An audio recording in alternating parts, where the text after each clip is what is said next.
Doomsday rule लागू हो गया है। पृथ्वी पर हर जिंदा इंसान को 9 शब्द या किसी भी ऐसे शब्द का इस्तेमाल करने से मना कर दिया गया है जिसका मतलब नेगेटिव हो। एक बार कहो और तुम उसी जगह मरकर गिर जाओगे। और मेरे पड़ोसी ने इस पक्के रूल, इस नो बैन का इस्तेमाल करके मुझसे मेरा बच्चा खुचा सारा खाना लूट लिया। एड्रियन, मेरा पानी खत्म हो गया है, क्या तुम मुझे अपना आधा पानी दे सकते हो? एड्रियन, मेरे पास खाने के लिए कुछ नहीं बचा है, क्या मैं वो खाना ले सकता हूँ जो तुमने बचा कर रखा है? मुझसे सब कुछ छीनने के बाद उसने मुझे बालों से पकड़ लिया। तुम्हारी जगह से मिले क्रैकर्स का वह आखिरी पैकेट बिल्कुल भी बुरा नहीं था। वो दुनिया की कोई फिक्र किए बिना हंसता है, जानबूझकर जितना हो सके उतनी जोर से चबाता है। मैं उसे घूरता हूँ, गुस्से से जल रहा हूँ और पूरी तरह से बेबस हूँ। आखिर में भूख और अपमान से तड़पते हुए मेरी मौत हो जाती है। जब मैं दोबारा अपनी आंखें खोलता हूँ तो मैं डूम्सडे रूल शुरू होने से एक दिन पहले वापस आ गया। दीवार के पार मैं नोरा मार्क्स की पत्नी को मीठी मीठी बातें करते हुए धीरे धीरे हंसते हुए सुनता हूँ। डार्लिंग, क्या तुम हमेशा मेरे साथ अच्छे से रहोगे? मैं मुस्कुराता हूँ। इस बार शिकारी और शिकार अपनी जगह बदल रहे हैं। न सिर्फ मैं मार्क्स से वो सब कुछ वापस लूंगा जो उसने लिया था, वो भी 2 गुना, बल्कि मैं उसे वो सब कुछ सौंपने पर मजबूर कर दूंगा जो उसे प्यारा है। उसकी पत्नी, उसका बच्चा, उसकी हर एक चीज। एक ऐसी दुनिया में जहाँ कोई नो नहीं कह सकता। हर सवाल एक ऐसा हथियार है जो इतना तेज है कि वो तुमसे सब कुछ छीन सकता है। अपनी पिछली जिंदगी में मैं ये समझने में बहुत स्लो था कि ये रूल असल में कैसे काम करता है। नो बैन ऐसा लगता है जैसे ये सवाल पूछने वाले को अनलिमिटेड पावर दे देता है, लेकिन इसकी असली जड़ लॉजिक है। सही सवाल बनाओ और तुम अपने दुश्मन को एक ऐसे पैराडॉक्स में फंसा दोगे जिससे वे बच नहीं सकते। और एक टॉप लॉ स्टूडेंट होने के नाते लॉजिक ट्रैप्स और लैंग्वेज के साथ खेलना ही वह काम है जो मैं सबसे अच्छे से करता हूँ। मैं बिस्तर से उठता हूँ और इसे कंफर्म करता हूँ। आज वह दिन है जब सब कुछ बदलने वाला है। मैं अपना बैंक बैलेंस चेक करता हूँ। 2 लाख सब वही है, वह पैसा जो मेरे पेरेंट्स ने मेरे ग्रेजुएट स्कूल के लिए बचाया था। मेरी पिछली जिंदगी में डूम्सडे रूल लागू होते ही इसकी कोई कीमत नहीं रही थी, लेकिन अब यह पहला लीवर है जिसका इस्तेमाल मैं अपने बदले की शुरुआत के लिए करूंगा। मैं शहर की सबसे बड़ी सुपरमार्केट का ऐप खोलता हूँ और तेजी से और बिना किसी रहम के अपने कार्ट में सामान भरना शुरू करता हूँ। जो भी सप्लाई मेरे दिमाग में आती है वह लिस्ट में जाती है। 20 मिनट बाद 2 लाख का ऑर्डर तैयार है। नोट्स फील्ड में मैं एक लाइन टाइप करता हूँ, क्या आप इस ऑर्डर को एक्सेप्ट करने के लिए तैयार है? फिर मैं सेंड पर क्लिक करता हूँ। कंफर्मेशन स्क्रीन तुरंत पॉपअप होती है। ये काम कर रहा है। मैं बाहर उस दुनिया को देखता हूँ जो अभी भी शांत और बेखबर है और मेरे होठों पर एक ठंडी स्माइल आ जाती है। मार्कस, खेल शुरू हो चुका है, क्या तुम तैयार हो? अगली सुबह ठीक 9 बजे एक ठंडी मैकेनिकल आवाज पृथ्वी के 7 अरब लोगों के दिमाग में एक साथ गूंजती है। रूल की अनाउंसमेंट तुरंत लागू होती है। सभी समझदार जीवों को 9 शब्द या कोई भी ऐसा एक्सप्रेशन इस्तेमाल करने से मना किया जाता है जिसका मतलब नेगेटिव हो। गेम को एंजॉय कर। एक सांस रोक देने वाले पल के लिए दुनिया एकदम शांत हो जाती है। फिर यह चीखों और क्योस में ऐसे फूट पड़ती है जैसे समंदर में कोई एवलांच आ गिरा हो। मैं खिड़की पर खड़ा होकर पूरी शांति के साथ नीचे सड़क को देख रहा हूँ। पास ही में एक आदमी दहशत में दूसरे की तरफ घूमता है और चिल्लाता है, मेरे पास मत आना। अगले ही सेकंड एक अनदेखी ताकत उसे मिटा देती है। राग के अलावा कुछ नहीं बचता। हर तरफ खौफ की चीखें गूंज उठती है। मैं शांति से पर्दे खींच देता हूँ ताकि चीखें अंदर ना आ सके। मेरा फोन बजता है। यह सुपरमार्केट का मैनेजर है। उसकी आवाज आंसुओं से कांप रही है। वह लड़खड़ाते हुए शब्दों में पूछता है कि अगर मैंने ऑर्डर दिया है तो नोट इतना अजीब क्यों है? मैं एकदम शांत पानी की तरह जवाब देता हूँ, क्या आप ऑर्डर का सारा सामान डिलीवर करने के लिए तैयार हैं? दूसरी तरफ सन्नाटा। 1 घंटे बाद एक बहुत बड़ा ट्रक मेरी बिल्डिंग के नीचे आकर रुकता है। कई पीले पड़े हुए चेहरे वाले वर्कर्स, मैनेजर और मेरे बीच एक दोस्ताना नेगोशिएशन के बाद सामान ऊपर लाना शुरू करते हैं। मेरा अपार्टमेंट 3rd फ्लोर पे है। कोई लिफ्ट नहीं। मेरा सामान जल्दी ही पूरे हॉलवे में भर जाता है। पड़ोसी अपने पीप होल से आंखें गराए खौफ और लालच से घूर रहे हैं, लेकिन कोई बाहर कदम रखने की हिम्मत नहीं करता। जब आखिरी बॉक्स फाइनली ऊपर आ जाता है तो वर्कर मुझे देखता है। उसके होंठ कांप रहे हैं। वह मुश्किल से खड़ा है। सर, क्या हम अब जा सकते हैं? मैं मुस्कुराता हूँ और उनमें से हर एक को पानी की एक बोतल और ब्रेड का एक पीस देता हूँ। बिल्कुल, क्या आप अभी जाने के लिए तैयार हैं? जैसे कैदियों को माफी मिल गई हो, वे हाथ पैरों के बल रेंगते हुए भाग जाते हैं। मैं दरवाजा बंद करता हूँ, सामान के पहाड़ के सहारे टिक जाता हूँ और फाइनली खुद को थकान का वो बोझ महसूस करने देता हूँ। लेकिन ये तो सिर्फ शुरुआत है। मैं एक बिल्कुल नया टूल बॉक्स खोलता हूँ और अपने शेल्टर को मजबूत करना शुरू करता हूँ। अपनी पिछली जिंदगी में मैंने एक पड़ोसी की मदद की पुकार का जवाब देने की गलती की थी और यह राज खोल दिया था कि मेरे पास सामान है। उन्हीं पुकारों ने मार्क्स नाम के उस भूखे भेड़िए को मेरे दरवाजे तक ला खड़ा किया था। इस बार मेरी दुनिया को सिर्फ शांति चाहिए। मैं पूरी दोपहर हर दरवाजे और खिड़की की हर दरार को सील करने में बिता देता हूँ। मैं बेडरूम के दरवाजे पर 3 एक्स्ट्रा ताले लगाता हूँ। जब यह हो जाता है तो मैं काउच पर गिर पड़ता हूँ। पानी के कुछ बॉक्स अभी भी बाहर हॉलवे में रखे। मैं अपनी सांसें कंट्रोल करता हूँ और आखिरी बार जोर लगाने के लिए खुद को उठाता हूँ। जैसे ही मैं आखिरी बॉक्स अंदर खींच रहा होता हूँ, हॉल के उस पार वाला दरवाजा खुलता है। मार्क्स अपना सिर बाहर निकालता है। उसके चेहरे पर वही पहले से रिहर्सल की हुई स्माइल है, एक गर्म जोशी भरे दोस्ताना पड़ोसी वाली स्माइल। लेकिन जैसे ही उसकी नजरें बॉक्सेस पर पड़ती है, मैं अभी तक अंदर नहीं गया हूँ। मैं उस उसकी आंखों की गहराई में लालच की वो चमक पकड़ लेता हूँ। बिल्कुल वही लुक जो मेरी पिछली जिंदगी में था, जब उसने मुझे दीवार से सटाकर फंसाया था। वह मुझे देखता है और सरप्राइज का दिखावा करता है। वाह एड्रियन, क्या तुम शिफ्ट हो रहे हो? उसकी नजरें मेरे बगल में रखे पानी के बॉक्सेस पर ऐसे टिक जाती है जैसे कोई सांप अपनी जीभ लपलपा रहा हो। मैं कुछ नहीं कहता, मैं बस उसकी एक्टिंग देखता हूँ। मेरी पिछली जिंदगी में ये दया का यही मुखौटा था जिसने मुझे धोखा दिया था। उसने एक परवाह करने वाले बड़े दोस्त का नाटक किया, मेरी जिंदगी के बारे में पूछा और मुझे जो कुछ भी पता था वो सब उगलवा लिया। और फिर जब मेरे पास कुछ नहीं बचा तो उसने अपने असली दांत दिखाए, मेरी खामोशी से बिना घबराए। वह मुस्कुराता रहता है और कैजुअली मेरे पैरों के पास रखे पानी के बॉक्स की तरफ इशारा करता है। मैं उस उंगली को घूरता हूँ, अपने हाथ में पकड़े रेंच को उस पर दे मारने की इच्छा को रोकता हूँ। मुझे शांत रहना होगा, अभी सही वक्त नहीं आया है। शिकार पहले ही मेरे जाल में कदम रख चुका है, मुझे बस उसे अपनी मर्जी से एक एक कदम करके सीधे जाल के बीच में लाना है। उसे लगता है कि वो अभी भी कंट्रोल में है, अभी भी शिकारी है, और मैं अभी भी वही बेबस बेवकूफ शिकार हूँ जिसके साथ वो जो चाहे कर सकता है। वो मुझे सबसे आसान सवालों के साथ टेस्ट करना चाहता है, यह देखने के लिए कि क्या मैं रूल समझता हूँ, मेरी लिमिट्स जानने के लिए। वह मेरा दरवाजा खोलना चाहता है और मेरी चीजें सबसे कम कीमत पर लेना चाहता है। तो फिर पूछो, तुम्हारे मुंह से निकलने वाला हर एक शब्द वो रस्सी बन जाएगा जिससे तुम खुद को फांसी लगाओगे। मार्क्स फाइनली अपना छोटा सा वन मैन शो खत्म करता है, नीचे झुकता है और अपना चेहरा मेरे चेहरे के करीब लाता है और एक ऐसी टोन अपनाता है जो उसे गर्मजोशी से भरी और दोस्ताना लगती है। एड्रियन यार, बाहर बहुत गर्मी है, क्या तुम वो आधा पानी मेरे साथ शेयर कर सकते हो? और ये रहा सवाल। वह सवाल किसी शांत तालाब में फेंके गए पत्थर की तरह आगे बढ़ता है और उमस भरे हॉलवे में लहरों की तरह फैल जाता है। हवा जैसे जम सी जाती है, मैं सूरज की आखिरी रोशनी में उड़ते हुए धूल के छोटे छोटे कण भी देख सकता हूँ। मार्क्स ने वो परफेक्ट स्माइल बनाए रखी है, उसकी आंखों में ये पक्का यकीन चमक रहा है कि वो पहले ही जीत चुका है। उसे यकीन है कि मैं मना नहीं कर सकता। आखिर ये रूल सब पर बराबर लागू होता है। अपनी पिछली जिंदगी में उसी सवाल का सामना करते हुए मैं घबरा गया था, लड़खड़ाते हुए शब्द बोल रहा था कि क्या कहूँ। आखिर में रूल के उस अनदेखे बोझ तले दबकर मैंने बिना कुछ कहे हार मान ली थी। पानी का वो बॉक्स मेरे दरवाजे से अंदर उसका पहला कदम था और तबाही की तरफ मेरा पहला कदम, लेकिन अब उसके उस नकली चेहरे को घूरते हुए मेरा दिल बर्फ की तरह ठंडा और पूरी तरह शांत है। उसे लगता है कि उसका सवाल बहुत चालाकी भरा है, क्या तुम आधा शेयर कर सकते हो? यह एक टेक्स्ट बुक की तरह गोलमोल और खुले सिरे वाला सवाल है, ये जालों से भरा हुआ है। वह डकैती को दरियादिली के रूप में छिपाने के लिए पड़ोसियों की जान पहचान को एक हथियार की तरह इस्तेमाल करता है। वह नो बैन की ताकत का फायदा उठाता है ताकि ये पक्का कर सके कि मैं मना न कर सकूं। अगर मैं मान जाता हूँ तो उसने फ्री में रूल की लिमिट्स नाप ली और मेरी कमजोरी को कंफर्म कर लिया। अगर मैं घबराता हूँ और बहस करके बाहर निकलने की कोशिश करता हूँ तो उसे पक्का पता चल जाएगा कि मैं ऐसा इंसान हूँ जिसे वो आसानी से कुचल सकता है। अपना ये नाटक बंद करो मार्कस, तुम्हारी ये सस्ती स्माइल तुम्हारे अलावा और किसी को बेवकूफ नहीं बना रही है। जवाब देने के बजाय मैं धीरे से अपना मुंह खोलता हूँ। मार्क्स, मुझे ठीक से समझ नहीं आया, क्या तुम मुझसे पूछ रहे हो? मैं जानबूझकर रुकता हूँ, फिर मैं एक एक शब्द करके उसके अभी कहे गए शब्दों में छिपे हर बिना कहे मतलब को सामने रखता हूँ। क्या तुम ये पूछ रहे हो कि क्या मैं वह पानी जो मैंने मेहनत से खरीदा, 3 मंजिल ऊपर खींचकर लाया, उसे लूंगा और उसका आधा हिस्सा तुम्हें फ्री में दे दूंगा? क्या तुम्हारा यही मतलब है? हॉलवे में एकदम सन्नाटा छा जाता है। मार्क्स के एक्सप्रेशंस बदल जाते हैं, वो गर्मजोशी गायब हो जाती है और उसकी जगह एक तेज शक ले लेता है। उसने पक्का इसकी उम्मीद नहीं की थी। उसकी नजरों में मैं हमेशा शांत रहने वाला इंसान था, सच कहूं तो थोड़ा स्लो, और फिर भी मैं यहाँ इस तरह की चाल चल रहा हूँ। मैंने उसके छिपे हुए मतलब को खोलकर टेबल पर रख दिया है और अब उसके पास जवाब देने का कोई रास्ता नहीं है। जिस पल वो इसे मानेगा उसका पूरा अच्छे इंसान का नाटक यहीं सबके सामने टूट जाएगा। डोम्सडे,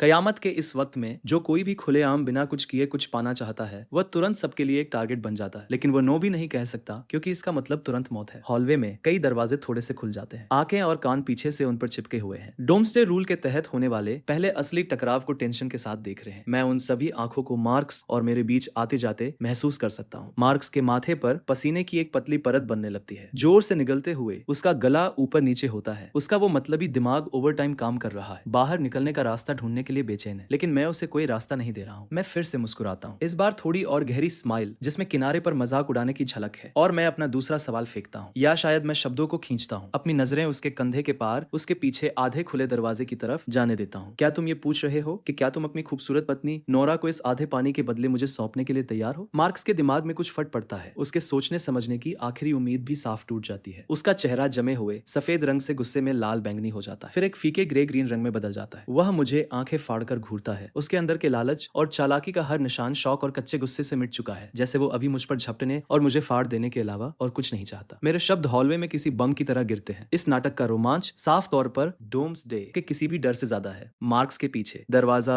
एक चरमराती आवाज के साथ पूरा खुल जाता है। नोरा के शांत खूबसूरत चेहरे पर कंफ्यूजन और डर साफ दिख रहा है। उसने पक्का वो बहस सुनी थी और चेक करने के लिए बाहर आई थी, लेकिन वो सीधे मेरी कही हुई हर बात के बीच आ खड़ी हुई। कोई वार्निंग नहीं, कोई बचाव नहीं। टाइम धीमा हो जाता है, मैं उसके चेहरे का रंग उड़ते हुए देखता हूँ जब तक कि वो कागज की तरह सफेद नहीं हो जाता। जाता। फिर उसकी नजरें मेरे मुस्कुराते हुए चेहरे से झटके से हटकर अपने पति मार्क्स पर टिक जाती है। वह एक जवाब, एक एक्सप्लेनेशन का इंतजार कर रही है और मार्क्स मेरे सवाल से वहीं जम गया है, हर पड़ोसी की नजरों के सामने वहीं फंसा हुआ है। ठीक अपनी उस पत्नी के सामने जिसे वो सबसे ज्यादा प्यार करने का दावा करता है, वो पहले सवाल को नहीं मान सकता। ये तो मौके पर ही सोशल सुसाइड होगा। वो दूसरे सवाल को भी नहीं मान सकता, कम से कम तब तक नहीं जब तक वो अपनी फैमिली को अभी तबाह नहीं करना चाहता। लेकिन वो नो भी नहीं कह सकता। हवा में सबके सामने किसी को नीचा दिखाने के रोमांच की एक नशा करने वाली सनसनाहट है। मैं अपने हाथ बांध लेता हूँ और उसे पूरी शांति के साथ देखता हूँ। मार्कस, दोनों में से कौन सा एक चुनो ताकि मैं तुम्हें सही जवाब दे सकूं, ठीक है ना? आखिर में मार्क्स, जिसका चेहरा सफेद पड़ चुका है, नोरा को पकड़ता है, मेरे सवाल को पूरी तरह इग्नोर करता है और वापस अपने कमरे में लौट जाता है। और मैं पानी का आखिरी बॉक्स अंदर ले जाता हूँ, जीत के एक शांत एहसास के साथ वापस अपने अपार्टमेंट में कदम रखता हूँ। आधी रात में कोई मेरा दरवाजा खटखटाता है, धीमे झिझकते हुए, जैसे किसी को डिस्टर्ब करने से डर रहा हो। फिर भी उसमें निराशा की एक ऐसी झलक है जिसे छिपाया नहीं जा सकता। मैं दरवाजे की तरफ जाता हूँ और पीप होल से देखता हूँ। हॉलवे की मोशन सेंसर लाइट बंद है, सब कुछ डार्क है, लेकिन खिड़की से आ रही चांद की हल्की रोशनी में मैं अभी भी दूसरी तरफ का चेहरा पहचान सकता हूँ। पीला पड़ा हुआ, सूखे आंसुओं से सना हुआ। ये नोरा है, मार्क्स की पत्नी। उसने एक छोटे दुबले पतले बच्चे को अपने सीने से लगाया हुआ है जो सो रहा है। उसका छोटा सा चेहरा सिकुड़ा हुआ है, साफ दिख रहा है कि उसकी तबीयत ठीक नहीं है। वह आज दोपहर के मुकाबले कहीं ज्यादा खराब दिख रही है। होंठ फटे हुए, आंखें किसी तूफान से टूटे हुए फूल की तरह खोखली। मैं दरवाजा नहीं खोलता, मैं कोई आवाज नहीं करता, मैं बस उसे खामोशी से देखता हूँ। मैं उसे अंधेरे में डर और बेबसी से हल्का हल्का कांपते हुए देखता हूँ। आखिर में जैसे उसके पास कुछ नहीं बचा है, वह अपना माथा मेरे दरवाजे की ठंडी सतह पर टिका देती है और सिसक पड़ती है जैसे पूरी तरह से टूट चुकी हो। प्लीज। उसकी आवाज मुश्किल से एक फुसफुसाहट है, फिर भी ये हॉलवे के उस सन्नाटे में किसी छोटे हथौड़े की तरह लगती है। तब जाकर मैं बोलता हूँ, दरवाजे के पार से ठंडे और नपे तुले शब्दों में, क्या तुम ये पूछ रही हो कि क्या मैं तुम्हारे बच्चे को बचाने के लिए तुम्हें खाना देने के लिए तैयार हूँ? वो चौंक जाती है, उसका सिर झटके से ऊपर उठता है जैसे उसे अभी अभी कोई लाइफलाइन मिल गई। फिर वो पीछे हटती है, मेरे सीधेपन से अचानक हैरान रह जाती है। वो सिसकते हुए तेजी से सिर हिलाती है। हाँ, मेरे बच्चे को बुखार है, उसने पूरा दिन कुछ नहीं खाया है। प्लीज। मैं तुरंत जवाब नहीं देता।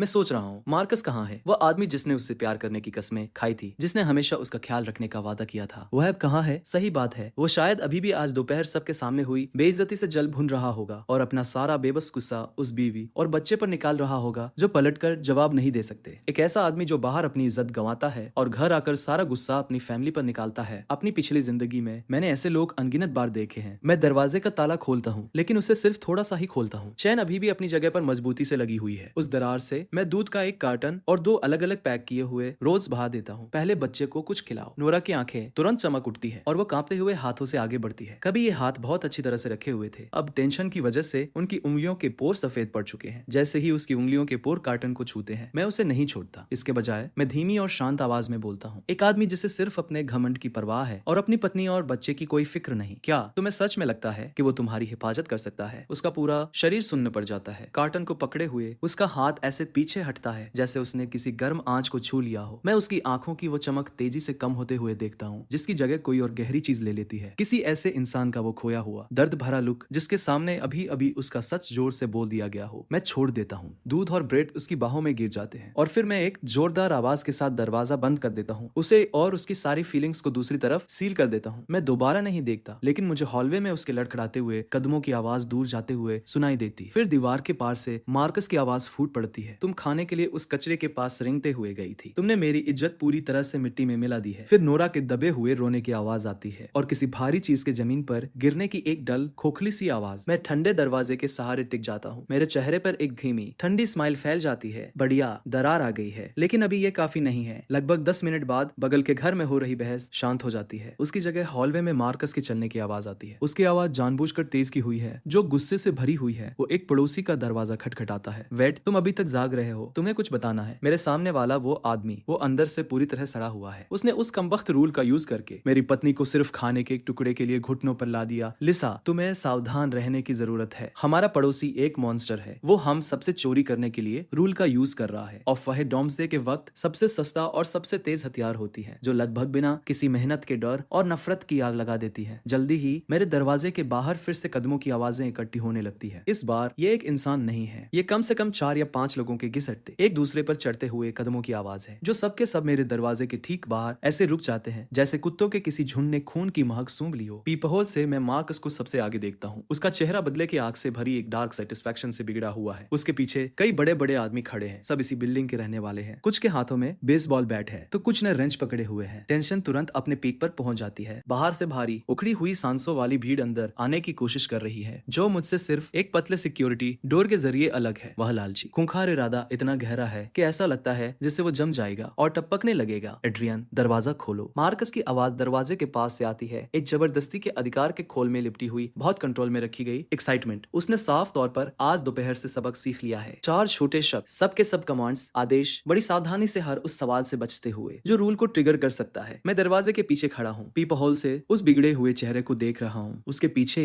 वेड एक भारी पाइप रेंच को तोलता है और दूसरी तरफ खाली हाथ खड़ी लिसा की नजरें मेरे एंट्री वे प्रवेश द्वार में रखे हुए बॉक्सेस पर गड़ी हुई हैं। ये पड़ोसी नहीं है, ये वे गिद्ध हैं जिन्हें खून की महक मिल गई है। मैं हिलता नहीं हूँ, मैं बस देखता हूँ। एड्रियन, हम सब यहाँ पड़ोसी हैं। वक्त बदल गया है, हमें एक दूसरे का ख्याल रखना चाहिए। जब मैं कोई जवाब नहीं देता तो मार्कस अपनी टोन सॉफ्ट कर लेता है। तुमने जरूरत से कहीं ज्यादा सामान खरीद लिया है, जितना एक इंसान कभी इस्तेमाल भी नहीं कर सकता। सबके साथ थोड़ा शेयर करो, हम सब तुम्हारी इस दया को हमेशा याद रखेंगे। बिल्कुल सही कहा एड्रियन, बस दरवाजा खोल दो, हम बस बैठकर बात करना चाहते हैं। वैड बीच में बोल पड़ता है, अनजाने में अपने हाथ में पकड़े पाइप रेंच को अपनी हथेली पर थपक पाते हुए मेरे होठों पर एक ठंडी स्माइल आ जाती है। हाथों में हथियार लेकर बैठकर बात करना चाहते हो। अपनी पिछली जिंदगी में मैंने शायद डर के मारे उन्हें समझाने की कोशिश की होती या कमजोरी में उनकी बात मान ली होती, लेकिन इस जिंदगी में ये दरवाजा जिंदगी और मौत के बीच की लाइन है और यह मेरा स्टेज भी है। मैं अपना गला साफ करता हूँ। मेरी आवाज दरवाजे के पास जाती है, एकदम स्थिर और साफ, बाहर खड़े हर एक कान तक पहुंचती है। मार्कस, क्या तुम सबको ये बताने की कोशिश कर रहे हो कि तुमने उन्हें अपनी ढाल बनाकर यहाँ लाने के लिए धोखा दिया ताकि तुम मेरी सारी सप्लाई सिर्फ अपने लिए ले सको? वह वाक्य किसी ठंडे पानी की बाल्टी की तरह लगता है। दरवाजे के बाहर की वह गर्मी एक ही पल में बुझ जाती है और उसकी जगह एक मुर्दा सन्नाटा ले लेता। मार्कस का चेहरा साफ तौर पर जम जाता है, उसका मुंह खुलता है, उसका गला तेजी से काम करता है। वह इनकार करना चाहता है, नो कहना चाहता है कि ये सच नहीं है, लेकिन रूल के तहत वे शब्द खुद मौत की कुल्हाड़ी है। कहो कि ऐसा नहीं है, वहीं मरकर गिर जाओ। कहो कि मैंने ऐसा नहीं किया, एक ही पल में राख बन जाओ। वो सब कुछ वापस निगल लेता है। उसका चेहरा फूलकर एक गहरा बदसूरत लाल रंग ले लेता है। उसके माथे की नसें साफ फड़कती हुई दिख रही है और उसके पीछे पड़ोसियों के एक्सप्रेशंस एक ही पल में बदल जाते हैं। एक बार शक का बीज बो दिया जाए, जिससे कयामत के डर का पानी मिल जाए, तो वो कुछ ऐसा बड़ा बन जाता है जिसे रोका नहीं जा सकता। वेड का रेंच हवा में ही जम जाता है। उसकी नजरें मार्क्स और मेरे बीच अनिश्चितता से झपक रही है। ये झूठ है, मार्क्स फाइनली जोर लगाकर कहता है। टेंशन की वजह से उसकी आवाज तीखी हो गई है। वो हमें एक दूसरे के खिलाफ भड़काने की कोशिश कर रहा है। एक बार हम अंदर पहुंच जाएं, तो सब कुछ बराबर बांटा जाएगा। मैं एक धीमी सी हंसी हंसता हूँ, जो पूरी तरह से मजाक उड़ाने वाली है। क्या यहाँ सब सच में ये मानते हैं कि जो आदमी अपनी ही पत्नी को सौदेबाजी के लिए इस्तेमाल कर सकता है, वो तुम्हारे साथ कोई भी चीज बराबर बांटेगा? बाहर का शोर और तेज हो जाता है। लिसा मार्कस को ऊपर से नीचे तक ऐसी नजरों से देखती है जैसे कोई कचरे की जांच कर रहा हो। एड्रियन, अपना मुंह बंद रखो, मार्कस झिड़कते हुए कहता है। उसकी वो बेइज्जती गुस्से में बदल गई है। वो मेरे दरवाजे पर जोर से मुक्का मारता है। सब अंदर घुस जाओ, इसे तोड़ दो, जो भी होगा उसकी जिम्मेदारी मैं लूंगा। मैं जिम्मेदारी लूंगा। कितनी हिम्मत है! मैंने दरवाजे का ताला झटके से खोल दिया। एक तेज क्लिक की आवाज जो उस मुर्दा सन्नाटे वाले हॉलवे में किसी बिजली की तरह गूंज उठती है। बाहर खड़े लोगों ने पक्का ये उम्मीद नहीं की थी कि मैं खुद दरवाजा खोल दूंगा। वे खुद ब खुद आधा कदम पीछे हट जाते हैं। दरवाजा खुल जाता है, लेकिन सिर्फ एक दरार जितना। मजबूत चेन अभी भी कसकर लगी हुई है, जो उनकी दुनिया और मेरी दुनिया को पूरी तरह से अलग रखे हुए है। मैं उस दरार के पीछे खड़ा हूँ, मेरी एक आंख दिख रही है और इस भीड़ को ठंडी नजरों से घूर रहा हूँ। तो आ जाओ, कौन पहला कदम उठाना चाहता है? मैं बड़े आराम से अपनी जेब में हाथ डालता हूँ, एक यूटिलिटी नाइफ चाकू निकालता हूँ और उसका ब्लेड बाहर करता हूँ। उनकी नजरों में इस चाकू का कोई मतलब नहीं होगा। नो बैन के रूल वाली दुनिया में लैंग्वेज ही इकलौता ऐसा न्यूक्लियर वेपन, परमाणु हथियार है जो मायने रखता है। वेड सही कहा ना। मैं उस ग्रुप के सबसे बड़े आदमी की तरफ देखता हूँ। तुम्हारे पास जो रेंच है वो काफी भारी है। अगर तुम मेरे दरवाजे को तोड़ने के लिए इसका इस्तेमाल करते हो, तो क्या तुम होम इन्वेजन, घर में जबरदस्ती घुसना और अपनी फैमिली के हर एक इंसान की तुरंत मौत का रिस्क लेने के लिए तैयार हो? वेड का हाथ जोर से झटके खाता है। रेंच लगभग सीधे उसके अपने ही पैर पर गिर जाता है। ये एक लॉजिक ट्रैप है। रूल भले ही सिर्फ नेगेटिव वर्ड्स पर बैन लगाता हो, लेकिन यह इंटेंट इरादे को भी जज करता है। अगर मैं इसे एक डकैती का नाम देता हूँ और वह इससे इनकार नहीं कर सकता क्योंकि वो नो नहीं कह सकता, तो लॉजिक के हिसाब से उसने अभी अभी इसे मान लिया है। और एक बार जब मैं उसे उस हाई रिस्क बड़े खतरे वाले लेवल को कंफर्म करने के लिए आगे ले जाऊंगा, तो उसके अंदर मौत का डर बिना किसी लिमिट के बढ़ जाएगा। मैं वेड हकलाता है। उसके चेहरे से पसीना टपक रहा है। वो कहना चाहता है, मैं यहाँ किसी को लूटने नहीं आया हूँ, लेकिन वो ये कह नहीं सकता। उसे एक सवाल ने बाहर निकलने के सारे रास्ते बंद कर दिए हैं। क्या हुआ? शब्द नहीं मिल रहे। मेरी नजरें ठंडी रहती है जबकि मैं हॉलवे में हर एक चेहरे को स्कैन करता हूँ। या शायद लिसा, क्या तुम मार्कस के खाने के लिए अपने बच्चे को इस दुनिया में अनाज छोड़कर जाने के लिए तैयार हो? लिसा कांप उठती है। उसकी आंखों का लालच एक ही पल में मिट जाता है और उसकी जगह एक खौफनाक दहशत ले लेती है। वो ऐसे पीछे हटती है जैसे वो जल गई हो। देख रहे हो मार्कस? मैं उस दरार से उसे देखता हूँ। उसका चेहरा पीला पड़ चुका है। कोई भी तुम्हारे लिए मरने को तैयार नहीं है। मार्कस टूटने की कगार पर झूल रहा है। उसे लगा कहा था कि इतने सारे लोगों को देखकर मैं पीछे हट जाऊंगा या कम से कम उन्हें अंदर आने दूंगा, लेकिन वो भूल गया। एक ऐसी दुनिया में जहाँ कोई नो नहीं कह सकता, हर वे पल जो इनकार करने की मांग करता है वो एक मौत की सजा है जो बस गिरने ही वाली है। वो मेरे इल्जामों को झुटला नहीं सकता और वह रूल को ट्रिगर किए बिना इन लोगों को शांत भी नहीं कर सकता। सब लोग। मार्क्स एक आखिरी डेस्परेट कोशिश करता है, मेरी तरफ से घूमकर पड़ोसियों का सामना करता है। उसकी आंखें धधक रही है। हमारे जिंदा बचने का इकलौता रास्ता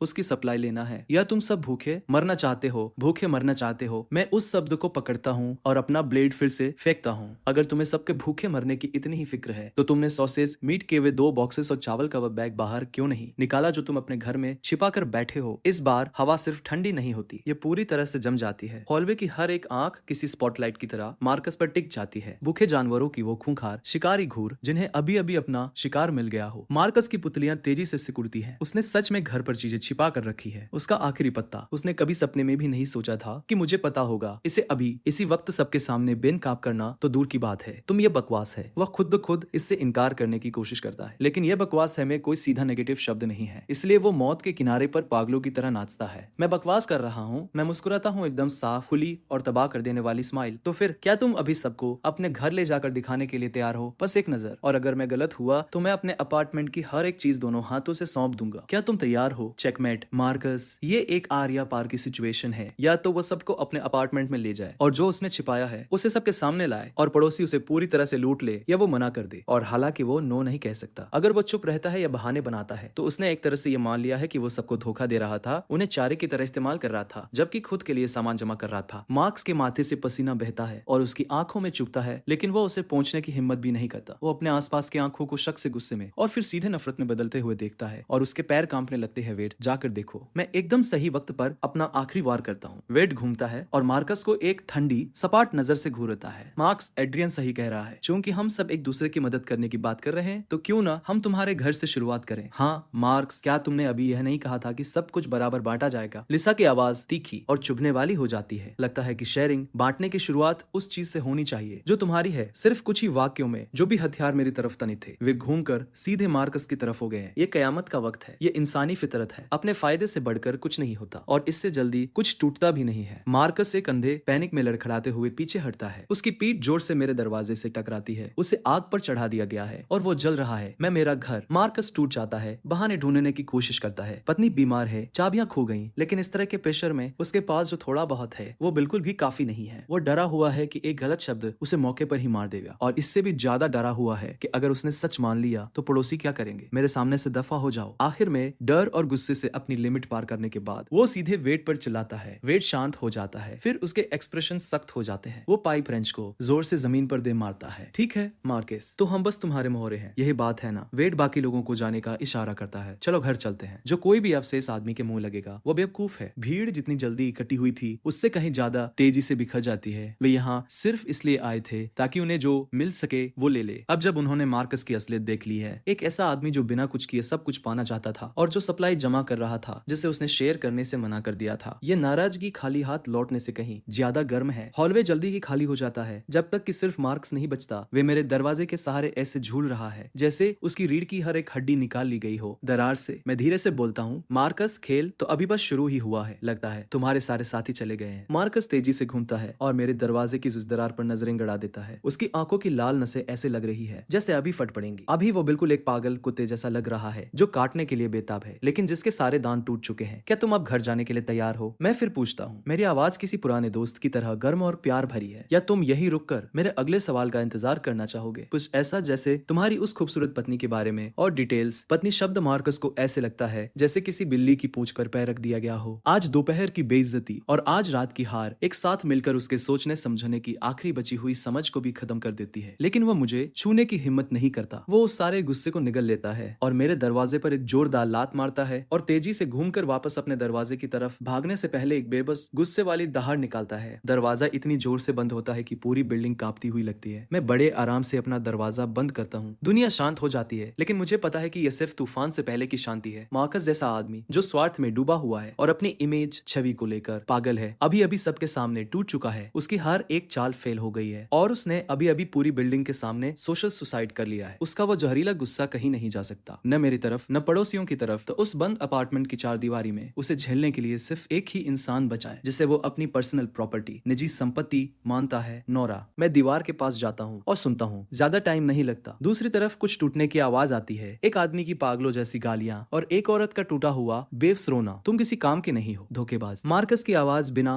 किसी रुकावट के दो दीवारों को चीरती हुई आती है। क्या तुमने उसे बताया था कि हमारे पास खाना है? क्या वो तुम थी? एक तेज आवाज, एक थप्पड़ की आवाज और नोरा के दर्द की चीख सीधे दिल को चीरती हुई आती है। मैं काउच पर बैठ जाता हूँ और अपनी आंखें बंद कर लेता हूँ। सेकंड्स एक के बाद एक बीतते जाते हैं। बाहर आसमान पूरी तरह से डार्क हो जाता है। बगल के घर में हो रही उस हिंसा की आवाजें काफी देर तक चलती रहती है और फिर आधी रात में जाकर शांत होती है। मुझे पता है कि वो पल आने वाला है जो दरवाजा मार्कस ने अपने ही हाथों से बंद किया था, वो बहुत जल्द फिर से खुलेगा। मैं अंधेरे में बैठा हूँ और खामोशी से अपने दरवाजे को देख रहा हूँ। और जैसा सोचा था, लगभग आधे घंटे बाद बाहर बहुत ही हल्के कदमों की आवाज आती है, जिसके बाद एक ऐसी खटखटाहट होती है जो इतनी धीमी है कि लगभग न के बराबर है। लो आ गई। मैं उठता हूँ, दरवाजे तक जाता हूँ और हॉलवे की खिड़की से आ रही चांद की हल्की रोशनी में पीप होल से देखता हूँ। मुझे आंसुओं के निशानों और चोटों से भरा एक चेहरा दिखाई देता है। ये नोरा है जिसने अपने बेटे छोटे बेन को अपने सीने से लगाया हुआ है। वो बस खामोशी से वहां खड़ी है। मुझे पता है वो क्या कर रही है। वो इस बात पर दाव लगा रही है कि क्या मैं दरवाजा खोलूंगा। बिल्कुल मैं खोलूंगा, किसी दया की वजह से नहीं, बल्कि इसलिए क्योंकि वो आखिरी मोहरा है जिसकी मुझे मार्कस को पूरी तरह तोड़ने के लिए जरूरत है। नोरा को अंदर लेना उसे अंदर तक ऐसा घाव देगा जो किसी भी और चीज से कहीं ज्यादा गहरा होगा। मैं तुरंत हैंडल नहीं घुमाता, इसके बजाय मैं दरवाजे की ठंडी सतह के करीब झुकता हूँ और इतनी धीमी आवाज में बोलता हूँ कि सिर्फ हम दोनों ही सुन सके। नोरा इस तरह मेरे दरवाजे पर खड़ी है। क्या तुम मुझसे कुछ पूछना चाहती हो? बाहर खड़ी वो परछाई बुरी तरह कांप उठती है। उसकी कांपती हुई आवाज अंधेरे से आती है। मैं बस एक शब्द इससे पहले कि वो फूट फूट कर रोने लगे, मैं शांति से इंतजार करता हूँ, एक शिकारी जो बड़े प्यार से अपने शिकार को आगे बढ़ा रहा है। क्या तुम ये पूछ रही हो कि क्या मैं तुम्हें और तुम्हारे बच्चे को कुछ खाना देने के लिए तैयार हूँ? मैं उसके लिए कहता हूँ। वो एक पल के लिए शांत हो जाती है, फिर एक हल्का लेकिन साफ शब्द सुनाई देता है, हाँ। या फिर मैं अपनी जगह बदलता हूँ। मेरी आवाज में एक ठंडी सांस परख की झलक आ जाती है। क्या तुम ये पूछ रही हो कि क्या मैं तुम्हें और तुम्हारे बच्चे को अंदर लेने और तुम्हें रहने के लिए एक सेफ जगह देने के लिए तैयार हूँ? इस सवाल का वजन पिछले वाले से कहीं ज्यादा है। खाना एक्सेप्ट करना, लेना सिर्फ एक लेन देन है, लेकिन पना लेना मतलब पूरी तरह से धोखा देना और सरेंडर, समर्पण करना है। बाहर का वो सन्नाटा पूरे आधे मिनट तक खिंच जाता है। मैं उसके अंदर चल रही उस जंग की कल्पना कर सकता हूँ। आखिर में जैसे अपनी बची हुई सारी ताकत बटोरते हुए उसकी आवाज वापस आती है, बैठी हुई लेकिन एकदम स्थिर। हाँ ठीक है। मैं धीरे से अपना हाथ ताले पर रखता हूँ और दरवाजा थोड़ा सा खोलता हूँ। एक दरार जितना। नोरा की हालत बहुत खराब है। उसके बाल उलझी हुई लटों में उसके चेहरे पर चिपके हुए हैं। उसके होंठ का कोना कटा हुआ है और उसमें से खून रिस रहा है। उसके बाएं गाल पर 5 उंगलियों का एक लाल निशान उभर आया है जो अभी से बैंगनी पड़ने लगा है। नोरा, तो असल में तुम ये पूछ रही हो कि क्या तुम मेरी हिफाजत लेने और घर के रोजमर्रा के काम संभालने के लिए तैयार हो, जिसके बदले में तुम्हें और तुम्हारे बच्चे को खाना और पूरी सेफ्टी सुरक्षा मिलेगी? क्या यही बात है? मैं हिफाजत और घर संभालने पर जोर देता हूँ। ये कोई खैरात नहीं है, ये कॉन्ट्रैक्ट सौदा है। वह बस एक सेकंड के लिए हिचकिचाती है, फिर दीवार के पार से मार्क्स की आवाज फिर आती है, धीमी और मुश्किल से रोके गए गुस्से से भरी हुई, जो किसी सांप की तरह उसकी टखने के चारों ओर लिपट रही है। वह बुरी तरह कांप उठती है, फिर सीधे मेरी तरफ देखती है और एक पक्का भारी सिर हिलाती है। हाँ, मैं किनारे हट जाता हूँ, दरवाजे का रास्ता साफ करता हूँ, फिर अंदर आ जाओ। नोरा किसी ऐसे कैदी की तरह चलती है जिसे माफी मिल गई हो। छोटे बहन को कसकर पकड़े हुए वह आधी लड़खड़ाती आधी भागती हुई दरवाजे से अंदर आती है। मैं दरवाजा बंद करता हूँ, ताला लगाता हूँ और मार्कस की दुनिया को पूरी तरह से बाहर कर देता हूँ। मार्क्स किसी घायल जानवर की तरह दहाड़ता है, जिसके बाद दरवाजा पीटने की आवाज आती है। नोरा, तुम धोखेबाज, अभी बाहर आओ। नोरा एकदम सुन्न पड़ जाती है, उसके चेहरे का सारा रंग उड़ जाता है और वो छोटे बेन को कसकर पकड़ लेती है, हवा में किसी पत्ते की तरह कांप रही है। मैं पास जाता हूँ और अपना हाथ प्यार से उसके कंधे पर रखता हूँ। डरो मत, तुम यहाँ सेफ सुरक्षित हो। मैं साफ शब्दों में कहता हूँ कि इस पल से तुम और तुम्हारा बच्चा सेफ है। वो मुझे ऊपर देखती है, उसके चेहरे पर अविश्वास साफ लिखा है। मैं काउच की तरफ इशारा करता हूँ। पहले आराम से बैठ जाओ, तुम्हारा काम ऑफिशियली औपचारिक रूप से कल से शुरू होगा। बाहर मार्कस के दहाड़े और दरवाजा पीटने की आवाजें एक गुस्से से भरे लेकिन बेबस शोर की तरह जारी रहती हैं, जबकि मेरे अपार्टमेंट के अंदर सिर्फ शांति है। एक नए दिन की शुरुआत बगल में मार्कस की गालियां देने की आवाज से होती है। गालियां रुक रुक कर आती हैं, कोई क्रिएटिविटी नहीं, बस वही घिसी पिटी गंदी बातें बार बार। मैं उस पर ध्यान नहीं देता। मैं फ्रिज से दूध और टोस्ट निकालता हूँ और आराम से नाश्ता तैयार करता हूँ। नोरा और छोटा बेन काउच पर बैठे हैं, एक बड़ा एक छोटा, दोनों साफ तौर पर डरे हुए और नर्वस हैं। मैं उसके सामने एक प्लेट खिसकाता हूँ। खा लो, एक बार जब तुम खत्म कर लोगी तुम्हारा काम शुरू हो जाएगा। नोरा इसे अचानक हुई हैरानी और अविश्वास के साथ लेती है। वो बहुत ध्यान से छोटे बेन को एक एक निवाला खिलाती है और खुद मुश्किल से ही कुछ छूती है। मैं उस पर कोई ध्यान नहीं देता। मैं अपना हिस्सा खत्म करता हूँ और अपना मुंह पोंछता हूँ। मैं स्टोरेज रूम, भंडार कक्ष, एक वॉकी टॉकी और हाथ से लिखा एक नोट लेता हूँ और उसे देता हूँ। ये लो, जाकर 301 का दरवाजा खटखटाओ। नोट में लिखा है 8 मई के आप 3 लीटर साफ पानी और 2 पैकेट इंस्टेंट नूडल्स के बदले अपने अपार्टमेंट की सारी सिगरेट और शराब देने के लिए तैयार हैं। वो डर से भरी आंखों से मुझे देखती है। मार्कस बाहर है, वो तुम्हें नहीं छुएगा। मैं उसकी तरफ देखता हूँ। मेरी आवाज एकदम शांत है। तुम अब मेरी हिफाजत में हो। अगर वो तुम पर हाथ उठाता है तो वो मुझसे पूछ रहा है, क्या तुम मुझे मरने देने के लिए तैयार हो? मेरे शब्द उसे हिम्मत देते हुए लगते हैं। वो धीरे से एक गहरी सांस लेती है, जैसे कोई फैसला कर रही हो। फिर छोटे बेन को उठाती है, वॉकी टॉकी और नोट लेती है और दरवाजे की तरफ चलती है। एंट्रेंस प्रवेश द्वार पर लगे कैमरे से मुझे हॉलवे में सब कुछ साफ दिखाई दे रहा है। नोरा 301 का दरवाजा खटखटाती है। लगभग उसी वक्त मार्कस अपने अपार्टमेंट से बाहर निकलता है। उसने कई दिनों से शेव नहीं किया, आंखें धंसी हुई हैं और उसे बासी और खट्टी सी बदबू आ रही है। तुम्हारे यहाँ बाहर आने की हिम्मत कैसे हुई? वो चिल्लाते हुए नोरा के बालों की तरफ चपटता है। वो चीखती है और अपनी आंखें कसकर बंद कर लेती है, लेकिन उसका हाथ हवा में ही जम जाता है। मेरी आवाज वॉकी टॉकी से आती है, जो पूरे हॉलवे में एकदम ठंडी और साफ गूंजती है। मार्क्स, क्या तुम पक्का उसे छूना चाहते हो? मार्क्स पूरी तरह से सुन्न हो जाता है। वो धीरे धीरे अपना सिर घुमाता है और मेरी नजरों को मेरे दरवाजे पर लगे कैमरे पर लॉक कर देता है। उसकी आंखें ऐसे जल रही है जैसे वो मुझे जिंदा चबा जाना चाहता हो, लेकिन वो कुछ भी नहीं करता। 301 का दरवाजा खुलता है। आंट में बाहर झांकती है। नोरा, जो अभी भी कांप रही है, नोट आगे बढ़ाती है। आंट में उसे पढ़ती है। मुश्किल से एक पल की हिचकिचाहट, फिर अंदर जाती है और बाहों में सिगरेट और बोतलें भरकर वापस आती है। सौदा पूरा हो गया। नोरा सामान को कसकर पकड़ती है, सिर नीचे किए हुए, और मार्कस की तरफ एक बार भी देखे बिना जल्दी से मेरे अपार्टमेंट में वापस आ जाती है। ठीक मार्कस के सामने मैं नोरा से उन सब चीजों की गिनती करवाता हूँ जो हमें अभी अभी मिली है। फिर छोटे बेन को इनाम के तौर पर एक सॉसेज देता हूँ। ये नजारा उसके बर्दाश्त के बाहर हो जाता है। मार्कस एक तेज दर्द भरी चीख निकालता है। वो पूरी तरह से पागल हो चुका है और किसी पागल सांड की तरह मेरे दरवाजे की तरफ झपटता है। मैं उसे जोर से बंद कर देता हूँ। एक कान फाड़ देने वाला धमाका, और यहाँ तक कि स्टील कोर वाला सिक्योरिटी डोर, जिसे मैंने बहुत पैसे खर्च करके मजबूत किया था, उस पर भी एक हल्का सा डेंट, गड्ढा आ जाता है। नोरा और छोटा बेन सिकुड़कर कोने में चले जाते हैं। दोनों कागज की तरह सफेद पड़ चुके हैं। मैं मुस्कुराता हूँ तो बात यहाँ तक आ गई है। सबसे पुराना तरीका और सबसे बेवकूफी भरा। मैं दरवाजे की तरफ जाता हूँ, पीपर होल से देखने के लिए नहीं, बल्कि उसके बगल में लगे एक छोटे न दिखने वाले स्विच को दबाने के लिए। बाहर मार्क्स मारने के लिए अपनी मुट्ठी उठाता है और अचानक सुनना पड़ जाता है कोई अनदेखी चीज उससे बहुत जोर से टकराती है। उसका शरीर पीछे की तरफ मुड़ जाता है। हर एक मांसपेशी बुरी तरह फड़क रही है। हर एक बाल खड़ा हो गया है और उसके मुंह से एक टूटी हुई फूफ काटने जैसी आवाज निकल रही है। हाई वोल्टेज ट्रैप ग्रिड जो मैंने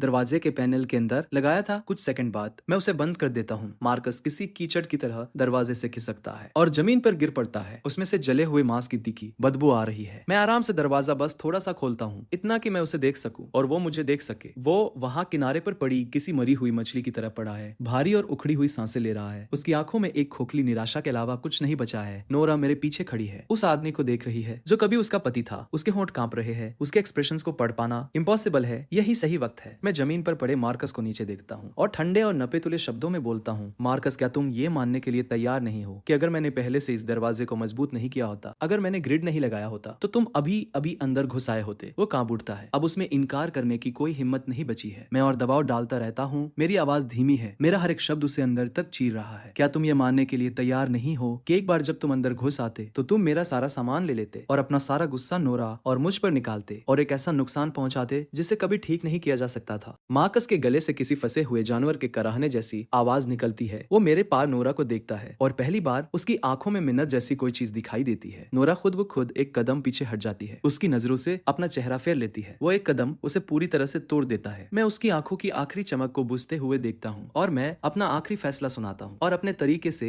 ये सबसे रहमदिल फैसला है। मार्कस, क्या तुम अपने अपार्टमेंट में बचे हुए सारे सामान को मुझे देने के लिए तैयार हो, जिसके बदले में तुम्हें दिन में एक बार अपने बेटे को देखने का हक मिलेगा? मार्कस की पुतलियां पूरी तरह से अनफोकस्ड, भटकी हुई हो जाती, जैसे कोई ऐसा जीव हो जिसकी हर एक हड्डी निकाल ली गई हो। मुर्दा सन्नाटे के कुछ सेकंड बाद वो अपने गले से एक टूटा हुआ शब्द निकालता है। हॉरस का जंग लगा हुआ मेटल अपने आप से रगड़ खा रहा है। हाँ, एक शब्द। ये उसकी बची खुची सारी इज्जत और ताकत को निचोड़ लेता है। मेरे पीछे नोरा लगभग न दिखने वाले तरीके से डगमगाती है और दीवार के सहारे खुद को संभालने के लिए हाथ आगे बढ़ाती है। मैं बिना किसी एक्सप्रेशन के दरवाजा बंद कर देता हूँ, दूसरी तरफ की उस तबाही को बाहर कर देता हूँ। नोरा, क्या तुम सामान की गिनती करने में मेरी मदद करने के लिए तैयार हो? मैं मुड़ता हूँ और उससे पूछता हूँ, हमेशा की तरह शांत। वो झटके से अपनी आंखें खोलती है। डर और कंफ्यूजन उसके अंदर घूम रहे हैं, लेकिन आखिर में ये सब एक सुन्न कर देने वाली बेबस एक्सेप्टेंस स्वीकृति में बदल जाता है। वो सिर हिलाती है। मैं दरवाजा खोलता हूँ। मार्कस अभी भी वहीं पड़ा है जहाँ वह किसी मरे हुए कुत्ते की तरह गिरा था। मैं उस पर एक पल के लिए भी नजर नहीं डालता। मैं सीधे हॉलवे के पास जाता हूँ। उसका दरवाजा खोलने के लिए उसी चाबी का यूज करता हूँ जो उसने अभी मुझे सौंपी थी, और बासी खट्टी पसीने से भीगी हुई हवा की एक मोटी लहर मुझसे टकराने के लिए बाहर आती है। लिविंग रूम कबाड़ खाना बन चुका है। खाली इंस्टेंट नूडल, कप्स और फटे हुए स्नैक रैपर्स हर तरफ फैले हुए हैं। काउच दीवार के सहारे टेढ़ा रखा है जिस पर ऐसी चीजों के दाग है जिनका नाम ना लेना ही बेहतर है। ये अब वो गर्मजोशी भरा साफ सुथरा घर नहीं है जो मुझे याद है, वो घर जो कभी हंसी से गूंजता था। रा मेरे पीछे पीछे अंदर आती है। वो कबाड़ खाने पर एक नजर डालती है और उसकी आंखें किनारों से लाल हो जाती है। मुझे पता है कि वो क्या याद कर रही है, लेकिन मुझे उसे दिलासा देने में कोई दिलचस्पी नहीं है। अपना ये नाटक बंद करो, तुम्हारे इन सस्ते आंसुओं से कोई नहीं पिघलने वाला, कचरे का डिब्बा भी नहीं। नोरा एकदम सुन्न हो जाती है और अपने हर एक आंसू को जबरदस्ती वापस पी लेती है। नोरा और मैं खामोशी से सामान ढोना शुरू करते हैं। मार्कस के पास मेरी उम्मीद से कहीं ज्यादा सामान था। मैंने नोरा को जो कुछ दिया था उसके अलावा